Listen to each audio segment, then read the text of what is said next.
Masa Rasulullah jadi nabi itu 23 tahun. Terus sampean ingin ngaji paham dalam 1 jam, itu keangkuhan menurut saya.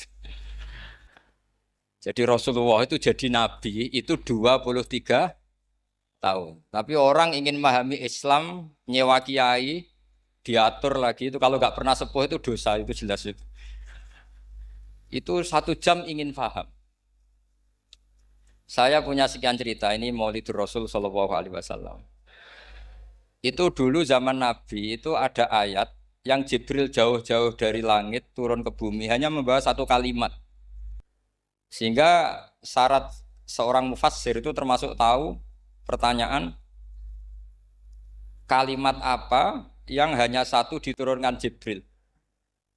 Yaitu kalimat minal fajr.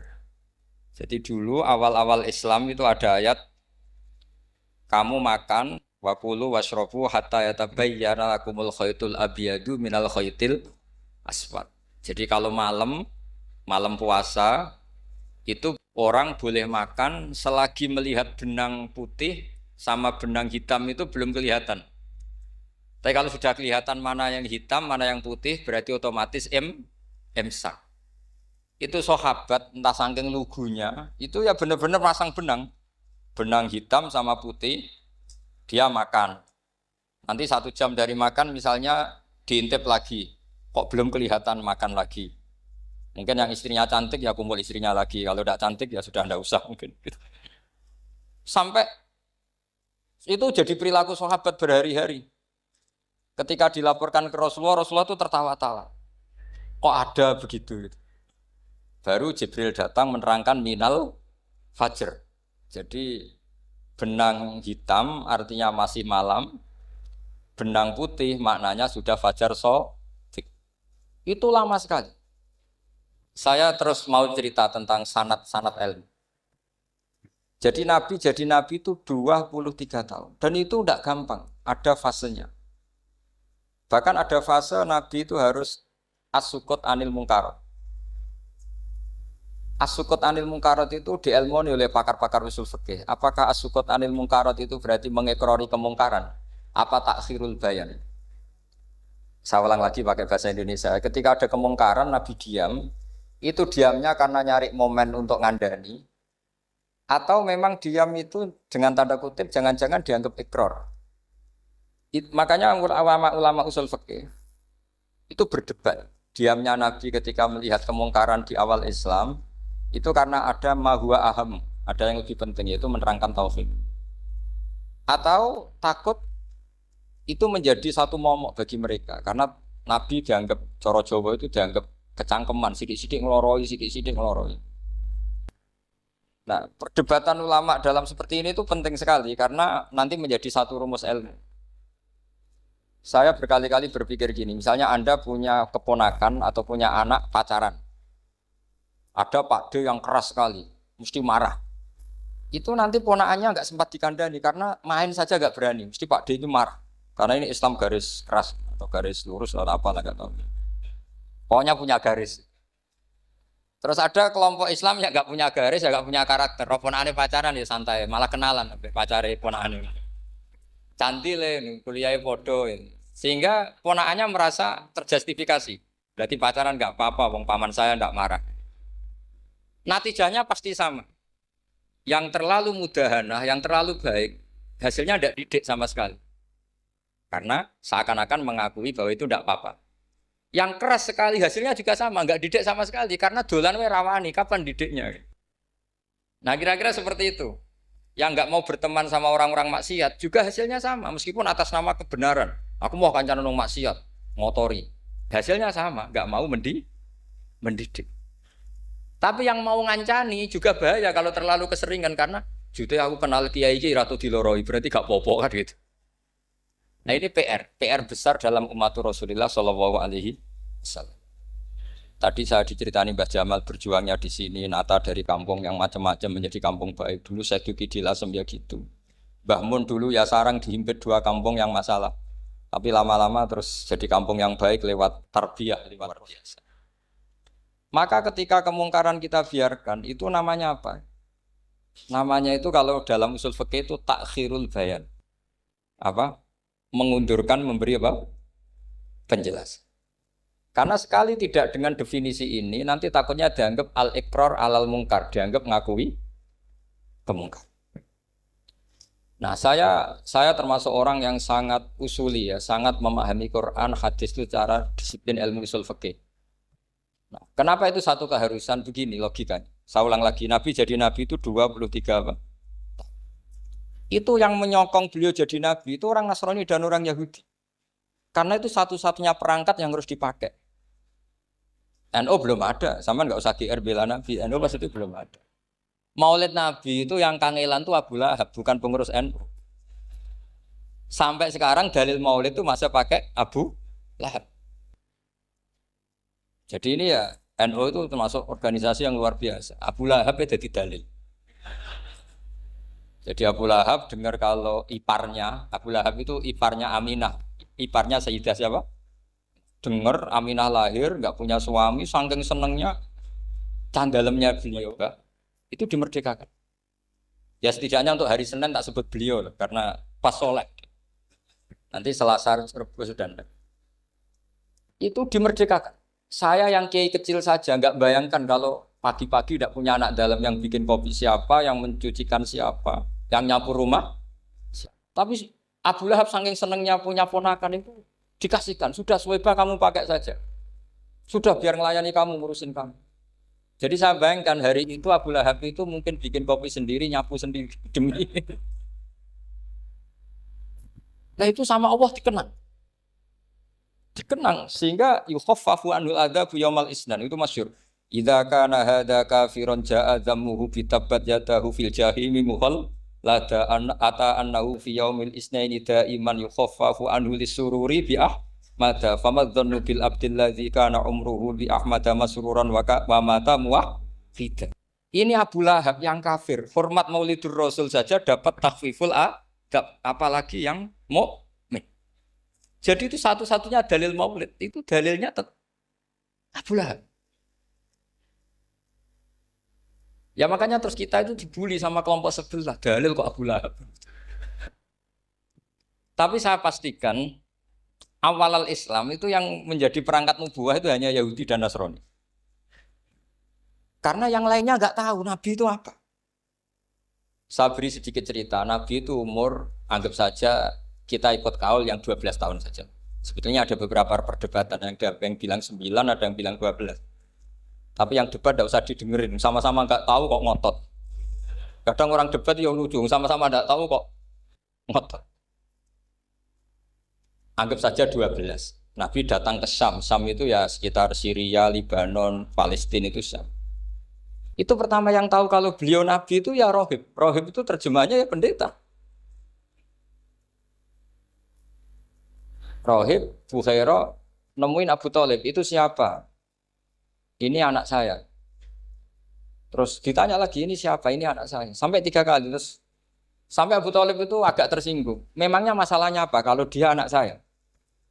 Terus Ibu Bukhaira bilang gini, semua alamat Nabi pada anak ini itu ada semua, kecuali kecelakaannya satu, anak kamu. Loh memangnya masalahnya apa? Karena alamatnya Nabi di Taurat dan Injil itu yatim. Sementara ini punya bapak kamu, ini masalah. Jadi dilihat macanya sudah memenuhi kriteria, semua memenuhi kriteria kecuali satu karena punya bapak Abu. Akhirnya Abu Thalib ngaku, ndak ini dah anak saya, ponakan saya. Akhirnya diketahui kalau ini benar-benar calon Nabi. Pertama yang tahu siapa? Pendeta. Karena yang punya khazanah kitab samawi itu ya para orang Nasrani dan Yahudi. Sehingga Al-Quran meskipun pada akhirnya ngeritik Yahudi Nasrani, diarahkan Yahudi dan Nasrani.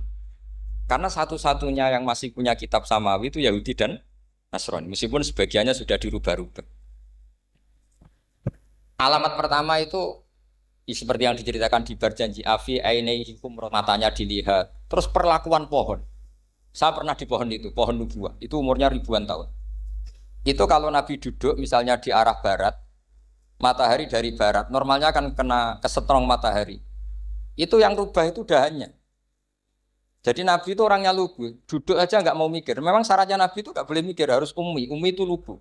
Nggak boleh Nabi mikir besok makan apa, terus menjabat apa, itu nggak boleh.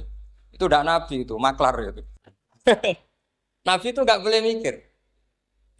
Makanya Quran nyifati Nabi itu makun tata drimal kita bualal iman. Kamu itu tidak tahu kitab itu apa, iman itu apa. Jika Nabi itu nggak bisa jumpa pers, nggak bisa. Nabi kok memaklumatkan wah saya tadi malu, nggak bisa. Nabi itu justru bagus keliru pertama jadi Nabi. Nabi pertama ketemu Jibril itu dikira malakul maut, dia lari ketakutan. Zamiluni Khotijah saya ini takut itu tadi ada malakul maut, saya takut. Sama Khotijah dikemulin. Jadi Nabi itu nggak tahu kalau itu malaikat siapa? Jibril. Jibril nggak bisa dia kenalan nggak di seminar. Ini malaikat Jibril pernah kuliah di sini nggak bisa seperti itu. Jibril itu ya aneh. Pertama ketemu Nabi, Iqra ya Muhammad, kamu harus baca ini. Kata Nabi, Nabi Qaurien, saya tidak bisa baca. Harus bisa. Dipaksa sampai 3 kali. Nabi tetap jawab, saya tidak bisa baca. Terus kata Nabi kenangnya, Fagot Tony, saya didekap. Kamu harus bisa baca. Setelah baca dilepas, Nabi lari, pulang. Pulang terus bilang ke istrinya, Zamiluni.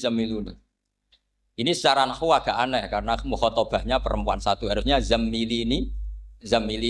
Kalau untuk perempuan harusnya idribi ya, unsuri. Gitu. Tapi karena Khadijah dihitung ahl itu keluarga, maka Nabi pakai khitab mudzakkar jamak Zamiluni. Jadi Nabi nggak tahu kalau pertama jadi. Karena syaratnya Nabi harus ummi. Justru karena ummi itu orisinil, semua yang dikatakan Nabi pasti dari wahyu. Nah, sing tadi Nabi sampaian mikir, saya besok ngomong apa ya supaya orang tertarik. Makanya kamu gak akan jadi Nabi. Selain sudah ditutup juga bahaya ini karena tadi. Makanya saya ngaji itu ya sekenanya saya tidak pernah ngaji itu mikir. Karena ngaji itu menarik itu terserah nasib. Kalau nasib sedang baik, kamu tidak paham gini, wah Gus Baik ilmunya tinggi sampai kita tidak paham itu kalau nasib sedang baik. Kalau nasib tidak baik, ngomong sudah enak apa? Wah, sebulet tuh. Jadi sebetulnya ini masalah qalb. Allah yang muqallibal qulub. Kayak kamu kelihatan serius. Itu kalau nasib sedang baik dianggap pemikir. Kalau nasib sedang enggak baik, wong kok merengut terus, mesti begitu. Kalau kamu nasib baik, sering guyon, mesti orang komentarnya alhamdulillah itu ceria, gampang syukur. Kalau nasib enggak baik, kiai kok guya-guyu, jelas kan gitu. Sehingga Nabi itu memang enggak boleh mikir. Sehingga diistilahkan makun tadri mal kitab walal iman. Kamu itu tidak tahu Muhammad kitab itu apa iman. Justru itu bagus. Enggak tahu itu bagus kalau untuk Nabi. Kalau untuk apa? Sehingga orisinil datang ke Khadijah Zamiluni. Jawabannya Khadijah lucu. Kamu betul ketemu orang seperti ini ke makhluk seperti ini nih. Iya kata Nabi. Itu Khadijah itu kacaunya bukan main. Khadijah itu kacau. Khadijah itu kubro. Masuk manaqib yang dicintai Mbah. Ini mbah-mbahnya Habib, ini Muhammad bin Anis. Khadijah bilang gini, ya gini saja mas. Suatu saat kalau teman kamu itu datang bilang ke saya, ya kata Nabi. Gak ngerti kalau ini dites.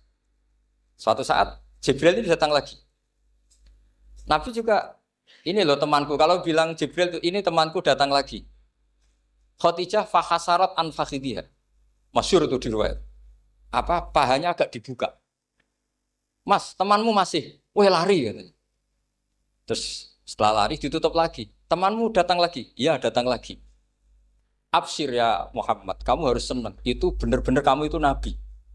Jadi Khadijah punya sekian definisi. Kalau Nabi betul itu melihat malaikat betul itu melihat aurat itu pasti lari. Jadi dibuka. Ternyata Jibril lari. Khadijah ini tidak tahu, yang tahu Nabi. Nabi ya nggak tahu kalau dites. Kalau Nabi tahu, kok ngene nak dites ya. Jadi ini mungkin, jadi Nabi itu gak tahu kalau dites. Mas, kalau temanmu datang, bilang saya. Setelah pas Nabi sama Khadijah, Jibril datang. Masyhur itu, fahasarat an fakhidiyah. Dibuka, temanmu masih mas, lari. Gitu. Ditutup lagi. Sekarang gimana mas, datang lagi. Kamu harus seneng, kamu Nabi betul. Karena kalau itu setan, wah mesti seneng nonton aurat kan. Itu Nabi tidak tahu kalau dites. Kalau sampean kan tahu kalau mau dites istri. Sampean mulai kato tong wedok liya teko mesti bojo mbak servis untuk menutupi semua keburukan itu. Itu Nabi. Uniknya terus Khadijah. Nabi jadi Nabi sama Khadijah itu tahu dulu Khadijah. Nabi enggak tahu kalau mau jadi Nabi, tapi Khadijah tahu. Sehingga ketika umur 25 tahun Nabi sebagai pedagang, Khadijah itu ngirim mata-mata namanya Maisarah. Maisarah itu nama lelaki. Saya tambahi lagi Maisarah nama lelaki. Nanti kalau kamu artikan nama perempuan, oh berarti Nabi kemana-mana punya perempuan. Enggak, Maisarah itu nama lelaki. Maisarah dikirim Khadijah. Terus gimana Muhammad di perjalanan? Tudhilluhul ghamamah tuti'uhus sahai. Kemana-mana dipayungi oleh mega, oleh awan. Sekian informasi ke Rasul ke Khadijah itu dimasukkan semua ke Khadijah. Tapi betapa kecewanya Khadijah ketika Nabi nikah umur 25 tahun, Khadijah umur 40 tahun. Itu kok gak jadi Nabi. Itu mulai kecewa sido jadi Nabi tahu. Makanya ketika tahun ke-40, berarti Nabi umur 40, cerita ketemu tadi Jibril, sebenarnya Nabi gak tahu itu Jibril, gak bilang Jibril. Itu Khadijah senangnya bukan main. Karena apa yang dibayangkan dia terjadi. Fa wa la yuzika wa abadan innaka la tasilur rahim wa tahmilul kalla wa taksibul maqdud wa taqridu fa wa tu'inu ala nawaibil haq. Lah bahasa Pak Said Akil syarat jadi rais Suriah harus hafal katanya gitu. Sonono syaratnya jadi ulama. Saya ini jadi ulama sebelum di NU. Banyak kata Mbak Mun dulu guyon kiai ono loro, ono kiai sing ning NU, berarti kiai sik lagi ning NU. Ono sing kiai NU nak gak pengurus NU ada di kiai gitu kan. Itu guyonannya Mbak Mun. Akhirnya Khadijah itu sempurnanya bukan main karena pernah ragu 15 tahun. Kan dari umur 25 Nabi kemudian nggak tahu bukti berikutnya. Makanya terus ini jadi Nabi enggak. Setelah umur 40 benar-benar Nabi, paginya diajak ke Waraqah bin Naufal, masih pernah paman sama Khadijah. Ya Ami ini Ibnu Akhika mau cerita. Terus Waraqah ini Nasrani. Di kitab Bukhari Quran tanah sorofil jahiliyah wayak tubuh Injil bil Ibraniyah masya Allah ayaktub. Jadi Waraqah itu penginjil, pendeta. Tapi nanti loh kamu jangan salah paham. Terus kayak pendeta sekarang ada periode di mana Injil masih asli dan ada periode ini yang sudah muharraf. Itu kan dia itu lafaznya ulama. Akhirnya Waraqah tanya, kamu ngomong saja ya Ibnu Akhi, manggilnya seperti itu. Akhirnya Nabi cerita ketemu Jibril, sebenarnya beliau nggak tahu itu Jibril cerita. Terus kata Waraqah, hadan namus alladzi ja'a bi Musa. Masih pakai bahasa namus, hadan namus alladzi ja'a bi Musa. Itu namus semacam malaikat yang mendatangi Musa. Terus uniknya Waraqah bilang gini, wa iyudrikni yaumuka ansuruka nasron mu'azzar. Andai kan saya menemukan hari ketika kamu jadi nabi, akan saya bilang mati-matian. Kapan itu, paman? Khina yukhrijuka kaumu, ketika kamu diusir oleh kaum kamu. Nabi sebagai orang baik, makanya GR jadi orang baik itu ya boleh. Nabi sebagai orang baik itu tanya, awamu khrijiyahum. Kalau kiai-kiai maknani awamu khrijiyah ana ta iku wong sing ngetono ingsun hum ta kaumi. Masa saya nanti diusir kaum saya? Saya ini termasuk keluarga terhormat. Perilaku saya baik. Masa saya nanti diusir? Terus kata Waraqah, tidak ada seorang pun yang jadi nabi kecuali nanti ngalami diusir. Jadi yang tahu mau diusir itu ya Waraqah. Nabi malah tanya, masa saya nanti diusir? Karena tadi syaratnya Nabi harus ummi. Ummi itu keibu-ibuan. Jadi nggak tahu. Tapi nggak tahu di Nabi itu sifatu madkhin, sifat pujian. Bukan sifatu naqsin, sifat apa?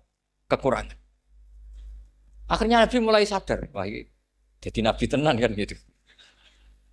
Jadi saya ini termasuk orang yang sangat-sangat susah ketika orang ingin belajar Islam itu instan. Dulu Nabi jadi Nabi itu 23 tahun.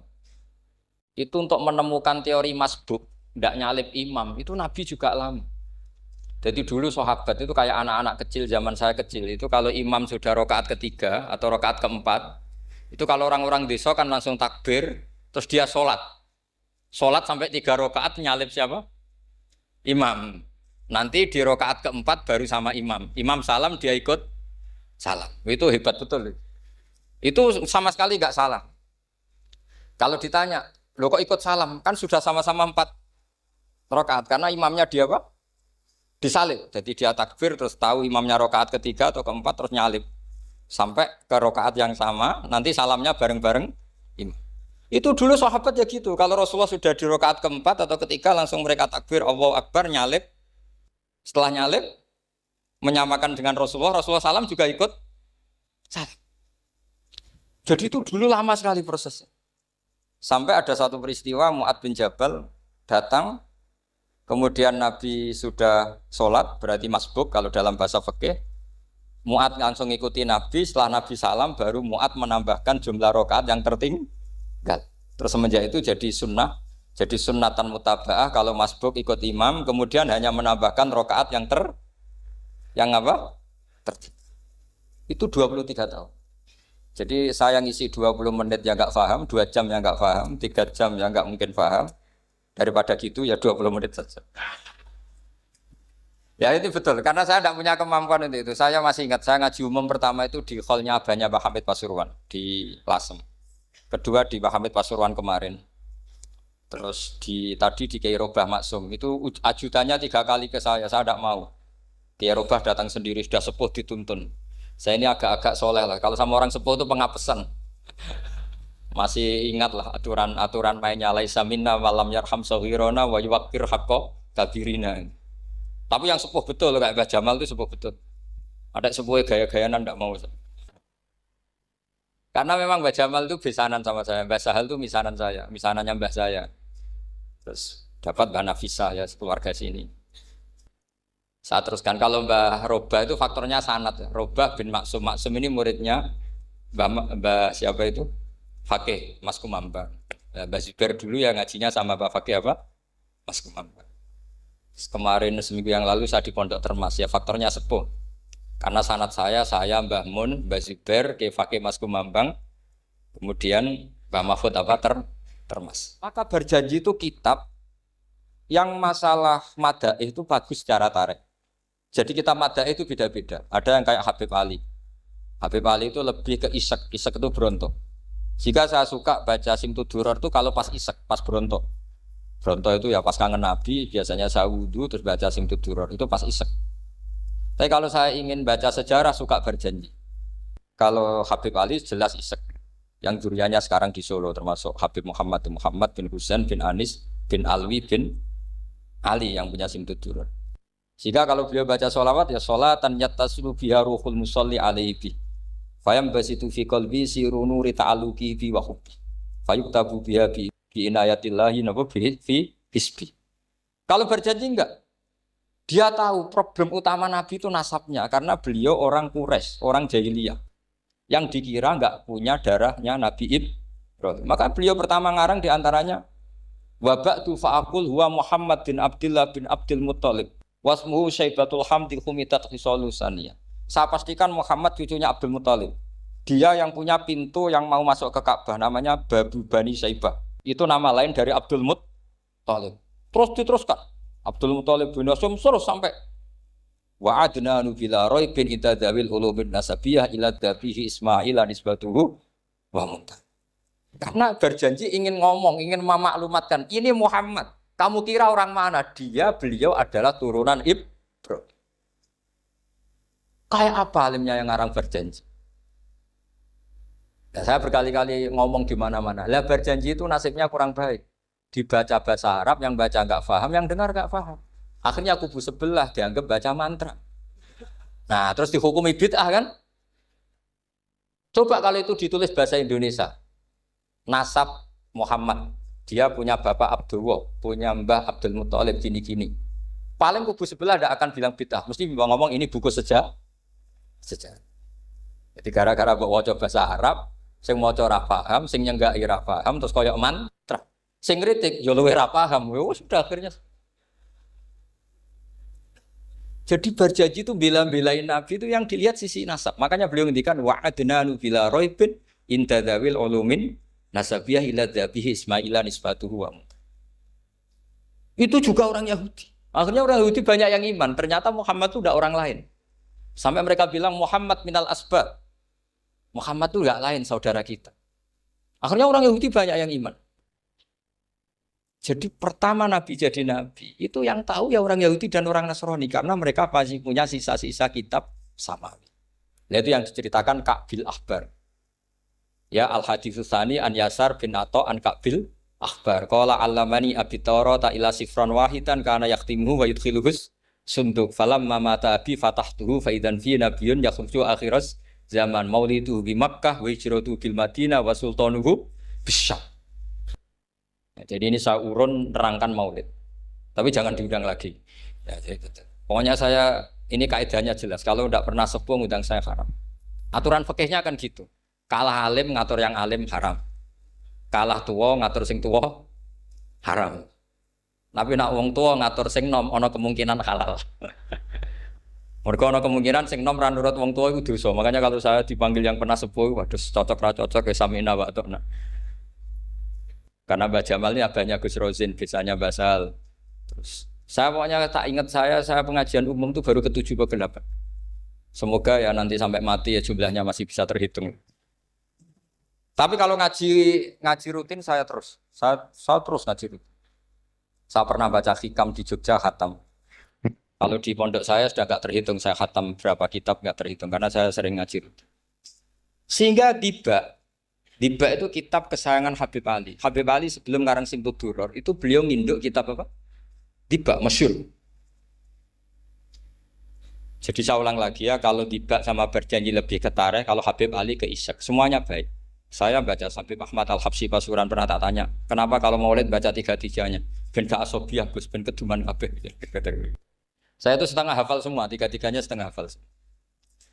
Berjanji cerita, Al-Hadis Susah Diba yang ini Diba. Al-Hadis Susani an Yasar bin Atha an Kabil Akhbar. Kata Kabil Akhbar, saya ngaji sama bapak itu Taurat itu khatam. Tapi saya itu iskal itu janggal. Kenapa ada satu lempiran yang enggak diajarkan? Disimpan fisunduk. Jadi orang Yahudi itu ada baiknya. Mestinya kalau mangkal kan dibakar supaya hilang jejak. Enggak. Karena Yahudi itu ada unsur nubuah. Karena babanya Yahuda bin Yakub bin Ishak bin Ibrahim. Tapi Yahudi yang orisinal ya. Saya berkali-kali ngaji bilang Israel itu kalimatu madhin, pujian. Sehingga Israel disebut wa anni faddaltukum alal alam itu Israel yang bani karena ada gennya Nabi. Kalau Israel yang sekarang itu nation, sebuah negara. Mereka ada yang Zionis, ada yang turunan Eropa, Amerika, terus Islamfobia. Itu beda Israel yang negara dengan Israel yang bani. Kalau yang bani itu ada unsur gen para apa? Nabi, sehingga ya bani Israel. Tapi kalau Israel sekarang nama sebuah negara. Sehingga ketika Allah bilang ya bani Israel itu khitabnya pada penduduk Medina. Kenapa? Karena penduduk Medina zaman itu banyak yang keturunan Nabi Ibrahim alaihis salam. Jadi Israel di Quran itu bukan nama sebuah negara, nama sebuah turunan. Sehingga disebut ya bani Israel, he anak turune Israel. Kita tahu Israel nama lain daripada Nabi Yakub. Yakub bin Ishak bin Ibrahim. Ya karena memang saya nekuni ilmu. Kalau tadi yang Banjari kan nekuni suara. Jadi suaranya bagus. Itu kalau nggak ditopang al-jamalul aqli, logikanya juga bagus. Itu bahaya, nanti orang mau nyanyi tok. Nah ini tak bantu. Tadi ada al-jamalul sauti, kebaikan secara suara. Ini tak bantu al-jamalul aqli, kebaikan secara makna. Ya mestinya keren al-jamalul aqli, karena al-jamalul sauti itu penyanyi dangdut bisa. Jadi semua penyanyi bisa kalau suara bagus ya. Tapi kalau maknani Diba itu kalau tidak orang alim tidak bisa. Wes tuku terjemahannya tetap ra paham, ra bakat itu. Saya teruskan. Falam mama tabi, orang Yahudi itu dia benci kok naskah itu tetap disimpan. Terus kata Kabil Akhbar, falam mama tabi fatahtuhu, ketika bapak saya meninggal, kotak ini tak buka. Faidan fihi nabiyyun yakhruju akhir zaman. Di situ ada keterangan bahkan akan ada nabi yang keluar akhirat, mauliduhu bi Makkah wa hijratuhu bil Madinah wa sultanuhu bis-Syam. Kerajaannya itu di Syam. Bareng Kabil Akhbar ini sebetulnya menangi Rasulullah SAW. Tapi dia nggak mau iman. Karena Nabi itu nggak lengkap menurut dia. Ini Muhammad sudah benar lahirnya di Mekah, wafatnya di Madinah. Tapi masih kurang satu, wa sultanuhu bis-Syam. Zaman itu Syria, Libanon, Palestina masih di bawah pasukan salib, pasukan Nazaret. Sehingga dia mikir, katanya kerajaan Islam ada di Syam, ini kok Muhammad nggak jadi raja di Syam. Sehingga dia menunda imannya, yu'akhiru Islamah. Bareng era Sayyidina Umar, beliau bisa menaklukkan Baitul Maqdis. Terus dia iman. Makanya imannya Kabil Akhbar itu era Sayyidina Umar, karena sudah masuk definisi ketiga wa sultanuhu bis-Syam, kerajaannya Nabi ada di iman. Sekali iman langsung pinter deh. Wong sedurunge baca kitab Samuel banyak.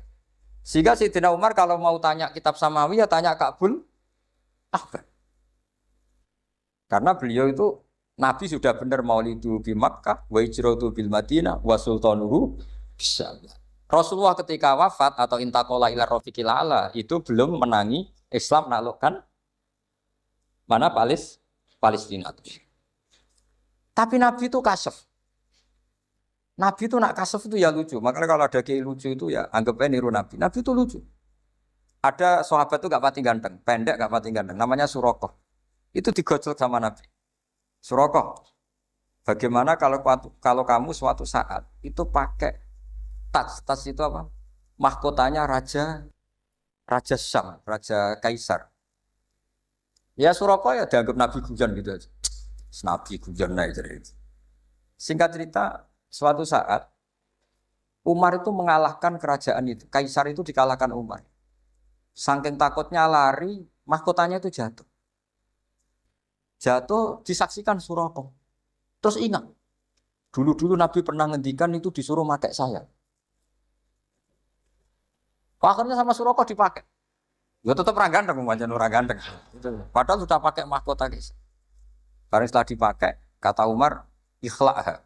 Itu dicopot. Mau saya pakai untuk Baitul Muslimin, untuk Baitul Mal. Kata Surakoh, bukankah Nabi ngendikan kalau ini yang pakai saya?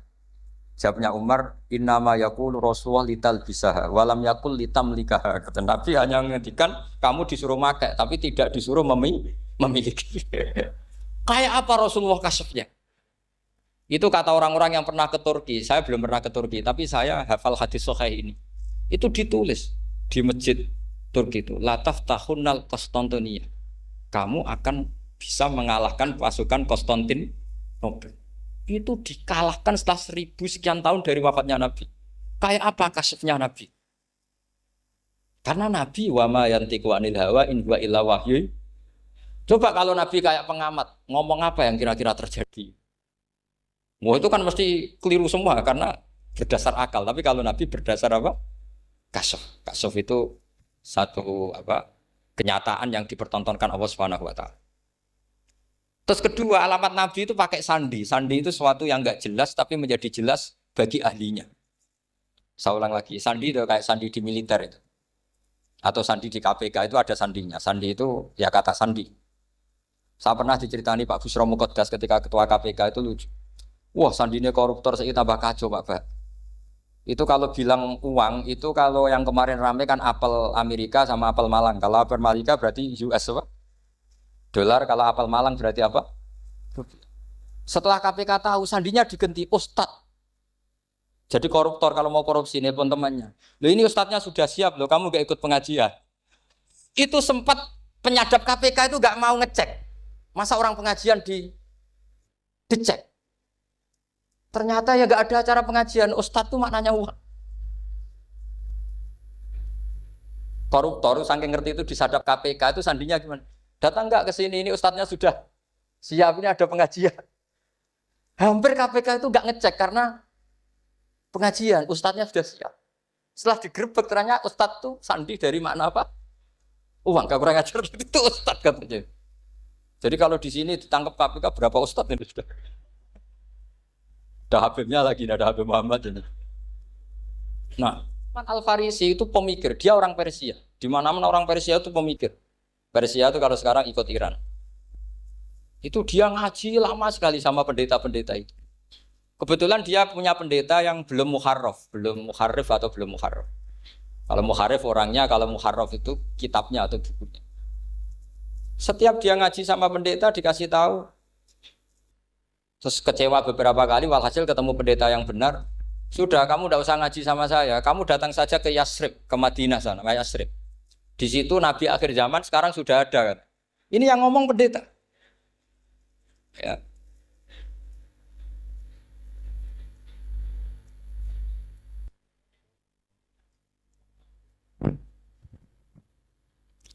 Ya terus sandinya itu 3. Itu aneh semua sandi. Sandinya pertama layak balus sodako. Lalu saya tahu kalau itu Nabi gimana. Pas itu posisi di Babylon. Babylon itu sekarang ikut Irak. Babylon itu ikut Irak. Dia orang Persia, kira-kira sekarang Iran. Terus dia kerja di Babylon, kalau sekarang ikut Irak. Makanya ada yang cerita Nabi Ibrahim itu orang Babylon, berarti orang mana? Irak. Kemudian pindah ke Syam, kemudian sempat hidup di mana? Makkah. Akhirnya datang. Beliau di Babylon diceritain. Terus beliau miskin. Terus ada kafilah dari Yasrib, dia bilang, saya siap jadi budak Anda, asal saya dibawa ke Yasrib. Akhirnya Salman jadi budak. Jadi budak, dia di Yasrib jadi budak. Demi penelitian tuh dia jadi budak. Padahal dia orang pinter sekali, namanya Salman Al-Farisi. Setelah jadi budak, dia di Yasrib. Suatu saat dia kerja dapat ujroh. Ujroh itu upah. Datang ke Rasulullah. Ya Muhammad, manggilnya masih jangkar. Ya Muhammad, saya punya banyak uang. Kamu kan punya sahabat banyak, punya santri banyak. Ini tak sedekahkan ke kamu. Apa kata Nabi? Sahabat dipanggil semua. Halumu ilayya, ke sini, ini makan, ini ada sedekah. Terus kata Salman kenangannya, walam ya'khud min hasya'an. Bahkan sebagian riwayat mengatakan falam ya musa. Nabi nyentuh saja gak mau. Karena diistilahkan sedekah.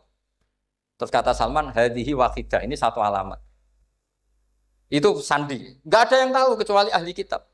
Setelah seminggu, 2 minggu dapat uang lagi. Ya Muhammad, hadhihi hadiyatun laka, ini hadiah untuk kamu. Nabi langsung ikut dahar. Hadhihi sintan, ini 2. Kalau logika kita pakai pengamat, bedanya apa? Sedekah ya dapat, hadiah ya dapat. Kan nggak ada bedanya sama sekali. Ternyata itu sandi. Sandi wala apa wayak balus hadiah tapi walayak balus sedekah. Nabi itu nerima hadiah tapi nggak nerima sedekah. Bagi orang kebanyakan kan bedanya apa? Sama-sama dapat.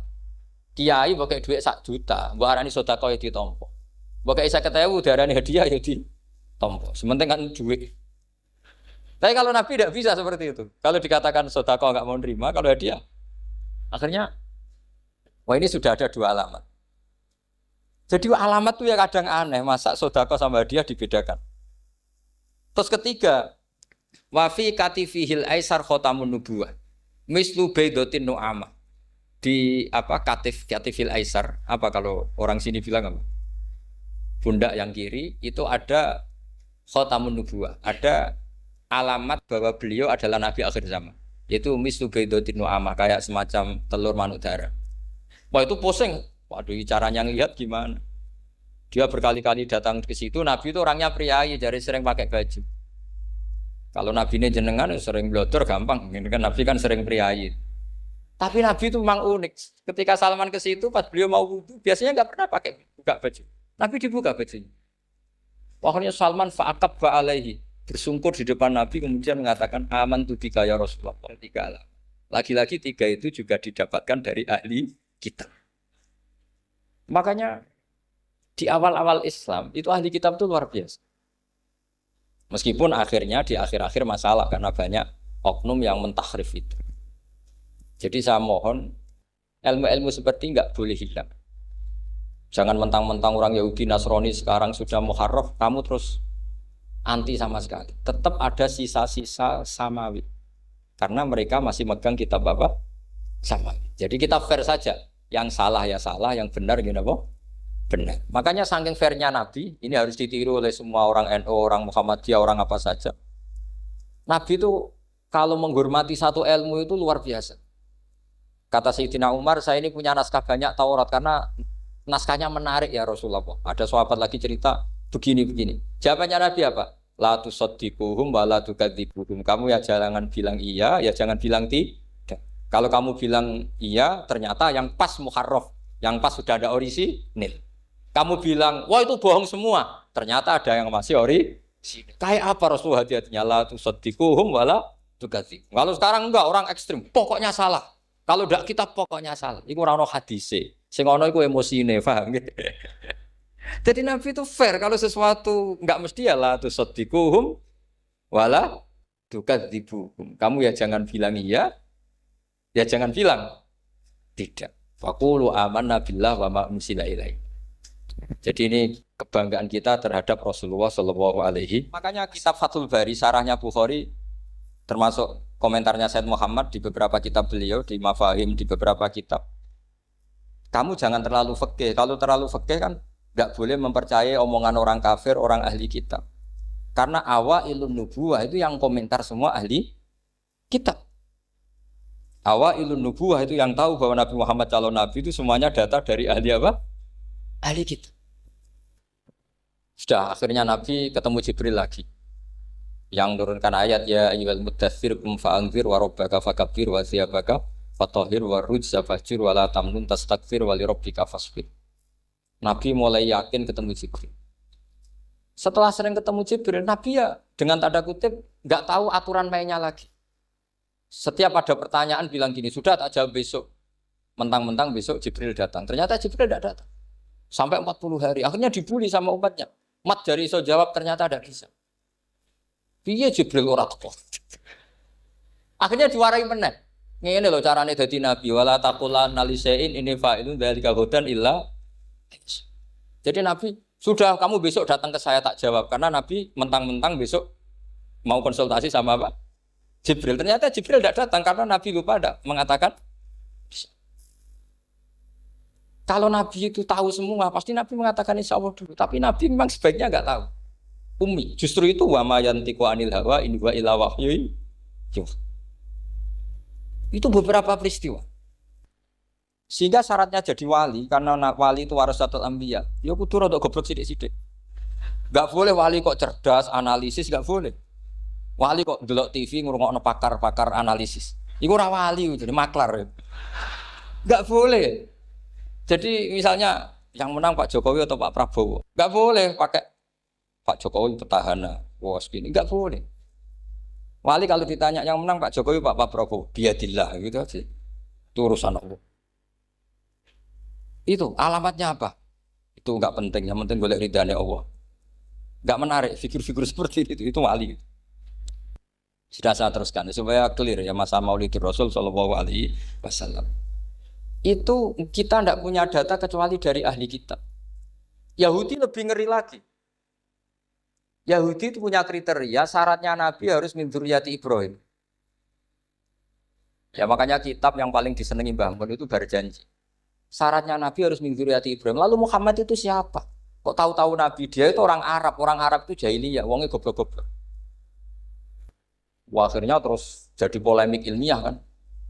Akhirnya Nabi memaklumatkan diri kalau beliau min dzurriyyati Ibrahim. Dibuktikan Ibrahim pernah singgah di Mekah. Yaitu fihi ayatum bayyinatum maqamu Ibrahim. Bahwa Ibrahim pernah hidup di Mekah ada buktinya yaitu ada bekas kaki di dekat Ka'bah. Akhirnya Ibrahim meninggalkan Ismail. Ismail kecil kekurangan air, Hajar lari-lari nyari air 7 kali. Akhirnya jadi sa'i bena Safa wal. Ada sekian bukti kalau Ismail itu hidup di Mekah, menikah sama suku Jurhum. Akhirnya orang Yahudi mulai ngeper.